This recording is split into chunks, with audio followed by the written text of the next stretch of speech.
Bonjour à tous et bienvenue dans cette partie de la formation. Dans cette partie, je vais vous parler des opérateurs d'affectation. Donc, voici les opérateurs d'affectation que nous avons ici sur la page HTML ici. Donc, au nombre de ces opérateurs, nous avons l'opérateur égal que nous avons déjà vu. OK? Ça nous permet d'assigner une valeur à une variable. Voilà, si je crée ici une variable qui s'appelle nombre 1 par exemple, et pour l'instant je ne mets rien dedans, ok. Donc si je tente de voir type of number 1, qu'est-ce que ça va m'afficher? Ça m'affiche number, ok. Voilà, ça donne un type par défaut. Mais lorsque je vais mettre quelque chose dedans, après maintenant, ça va ajuster le type, ok. Maintenant, imaginez maintenant que je veux donner une valeur, je veux mettre une valeur dans la variable que je viens de créer, ok, qui pour l'instant est undefined. Donc, je prends alors ma variable, son nom c'est nb1, et je mets l'opérateur égal, et sur le côté droit de l'opérateur égal, je mets la valeur que je veux mettre à l'intérieur de nombre 1. Si je mets 25 ici, je fais entrer, c'est bon, nickel. Donc, si je regarde désormais nb1, je vois que la valeur, c'est bien 25. Okay? On a déjà vu cela dans le passé. Donc, ça, c'est bon. Maintenant, nous avons l'opérateur plus égal. Donc, l'opérateur plus égal, on l'utilise comme ceci. Okay? Vous mettez déjà le nom de la variable plus égal le nom d'une autre variable ou bien une valeur, par exemple. Okay? Voilà. Sur le côté droit ici, soit vous avez une variable, soit vous avez une valeur. Okay? Voilà. Donc, ici, nous avons ins. Alors, nous avons nb1 qui est déjà défini, qui vaut 25. Nous allons créer une autre variable qui sera nb2.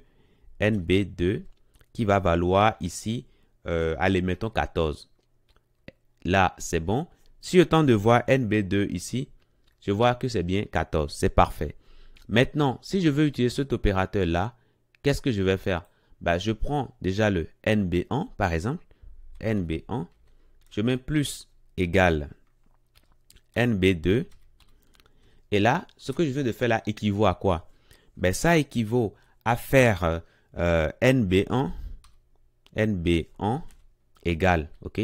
Là, on veut assigner une valeur.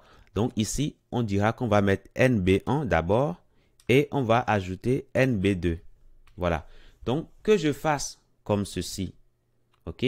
Ou bien que je fasse comme ceci, j'aurai les mêmes résultats. Voilà.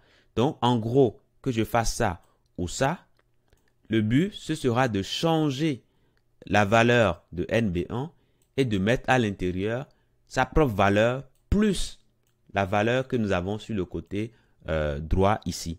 OK? Voilà. Donc, je vais enlever tout ça. Maintenant, on s'attend désormais à quoi? On s'attend désormais à avoir dans nb1. Pour l'instant, nb1 vaut 25. Mais après ceci, on s'attendra à voir à l'intérieur de nb1 25 plus 14 qui va nous donner 39. OK? Donc, si je fais entrer, c'est bon. Ça m'affiche bien 39. Donc, si je tente ici de regarder à l'intérieur de nb1, qu'est-ce que je vois? Je vois bien que j'ai 39 qui est désormais stocké. Voilà. Mais si je tente de voir la valeur de nb2, la valeur de nb2 ne change pas puisque à aucun moment, je l'ai dit que je veux changer sa valeur. Donc là, c'est bon. Et ce que je veux de vous dire là, c'est pareil également pour le moins égal, ok? Donc ça revient au même. Au lieu de faire un plus, on fait simplement un moins, ok? Ça va également, ça sera la même chose également pour étoile égale. Donc au lieu de faire plus ici, comme tout à l'heure, on mettra tout simplement multiplication, l'opérateur de multiplication. Et donc du coup, ça va multiplier le ins par y. Voilà. Alors, si cette façon d'écrire, c'est peut-être un peu fastidieux pour vous au début, plutôt un peu difficile à comprendre pour vous au début, rien ne vous empêche. Vous pouvez mettre simplement nb1 égale, si vous voulez utiliser l'opérateur plus, par exemple, pour mettre nb1 égale à nb1 plus nb2. Comme ça, vous êtes sûr que vous ne ferez pas d'erreur. Ok, là, vous êtes sûr que voilà, tout est nickel. Ok, mais lorsque vous allez commencer par avancer, vous allez commencer par devenir expert. À un moment donné, vous allez voir que personne ne vous dira avant que vous ne mettez directement les valeurs, les formules simplifiées. Ok, ça vous permet simplement d'aller plus vite. Et c'est pourquoi ici, je vous mets déjà l'exemple, c'est-à-dire ce qu'on peut faire et ce à quoi ça équivaut. OK? Donc, soit vous utilisez ce que j'ai ici ou bien ceci, tout simplement. OK? Voilà. Nous avons également cet opérateur-là qui fait plus ou moins les mêmes choses que ce qu'on a vu tout à l'heure. Vous voyez? Donc là, c'est bon. L'opérateur modulo et l'opérateur exponentiation. Voilà. Donc, voilà pour les opérateurs d'affectation. Je vous dis merci d'avoir suivi cette partie et à tout de suite dans la prochaine.